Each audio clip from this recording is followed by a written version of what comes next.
Sebelum tengok video ni, jangan lupa subscribe ya. Jangan biarkan kebenaran kalah dengan percaturan politik. Semalam berlaku satu perkara yang merupakan petanda awal dan kita boleh jangka apa akan berlaku selepas PRU 16 nanti. Harap-harap korang semua sedar dan tak benarkan ianya berlaku. Tonton video ni sampai habis, jangan lupa subscribe, follow saya, komen, like dan yang paling penting, repost video ni. Mesti korang semua dah tahu, semalam berlangsung musyawarah nasional yang membincangkan dapatan RCI tabung haji.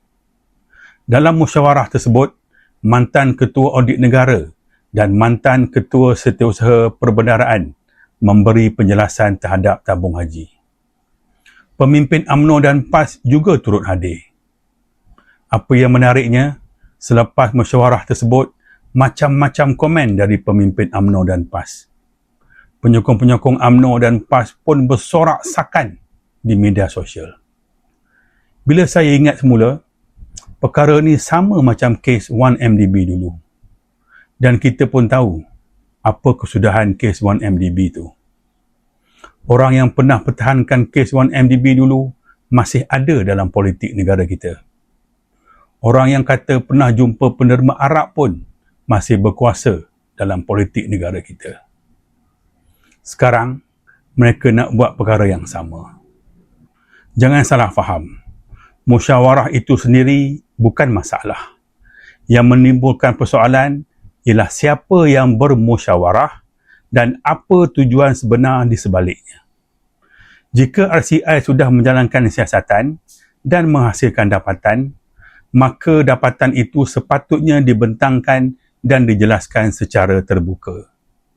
Jangan sampai musyawarah dilihat sebagai usaha untuk mengaburkan atau menutup persoalan yang telah dibangkitkan oleh RCI. Yang peliknya, masa dalam parlimen keluar dewan bagi macam-macam alasan. Musyawarah semalam hadir pula. Korang tak nampak ke apa permainan mereka? Saya tak nak cerita pasal kandungan musyawarah semalam secara detail. Tapi korang mesti perasan, sampai sekarang tak ada seorang pun pemimpin Pakatan Harapan yang berani jawab. Nasib baik, semasa acara jelajah Terak Kancil di Setiawangsa malam semalam, Saudara Rafizi Ramli jawab perkara ni. Korang boleh tengok di sosial media jawapan Saudara Rafizi Ramli. Korang boleh forward atau share jawapan Saudara Rafizi Ramli pada kawan-kawan supaya mereka tak keliru. Hari ini saya nak cerita pasal jangkaan selepas PRU 16 nanti. Kita semua sedia maklum, di PRM Melaka nanti, gabungan antara Barisan Nasional dan Perikatan Nasional masih belum pasti. Dalam masa yang sama, Pakatan Harapan masih mengharapkan gabungan dengan Barisan Nasional. Gabungan di PRM Melaka amat penting kerana ianya mungkin ujian terakhir sebelum masing-masing memutuskan gabungan untuk menghadapi PRU 16 nanti. Buat masa sekarang, Barisan Nasional dilihat menjadi rebutan untuk bergabung.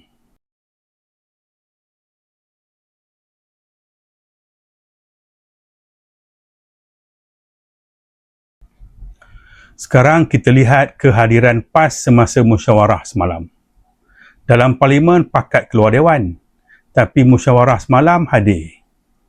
Sebenarnya, kehadiran PAS semalam adalah sebagai tanda sokongan kepada UMNO untuk meyakinkan Barisan Nasional supaya memilih PAS untuk bergabung di PRN Melaka nanti.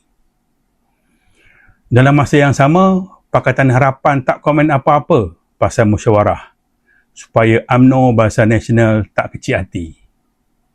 Ialah, nanti kalau komen lebih-lebih, UMNO Barisan Nasional tak nak bergabung pula. Dulu, korang suruh Rafizi Ramli move on. Sekarang kami pula nak cakap dekat Pakatan Harapan dan ceplos-ceplos. Dah tahu orang tak suka, move on lah. Sebenarnya ada perkara yang lebih merisaukan saya tentang gabungan ni.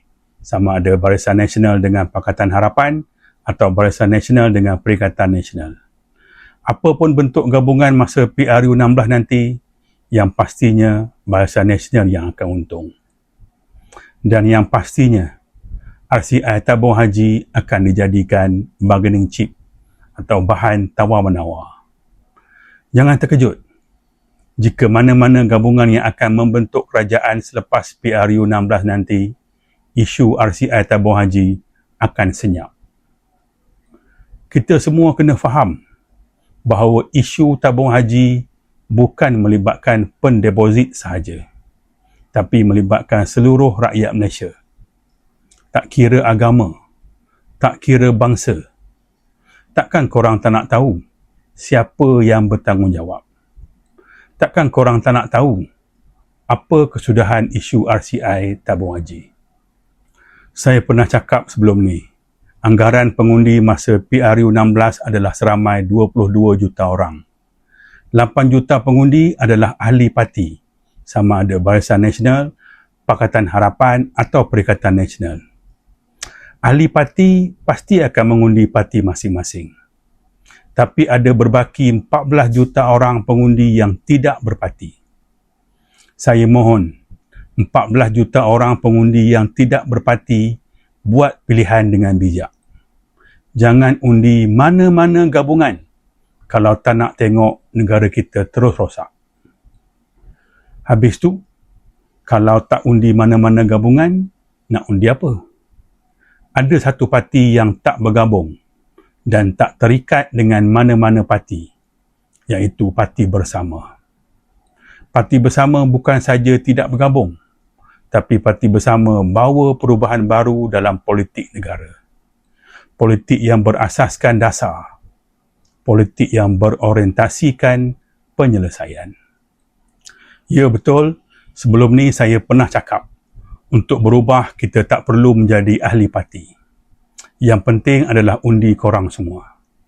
Tapi hari ini saya nak minta korang bantu saya untuk kuatkan Parti Bersama. Scan QR code yang saya tunjuk ni.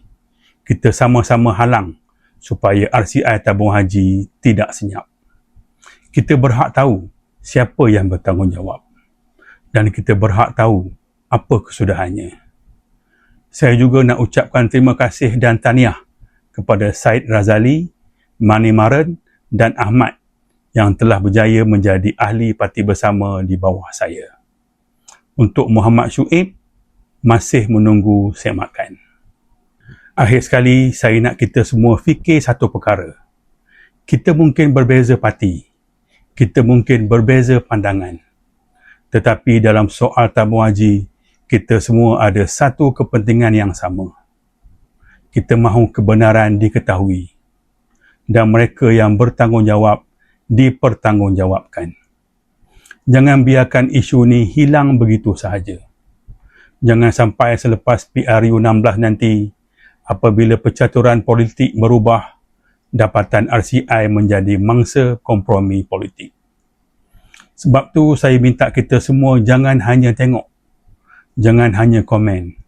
Kita kena buat sesuatu. Kalau kita benar-benar mahu politik yang berbeza, inilah masanya untuk kita tunjukkan. Ini bukan soal Barisan Nasional, bukan soal Pakatan Harapan, bukan soal Perikatan Nasional. Ini soal kita sebagai rakyat Malaysia. Jangan tunggu sehingga semuanya sudah terlambat. Kalau kita mahu perubahan, kita sendiri mesti berani mulakan. Jangan biarkan kebenaran kalah dengan percaturan politik.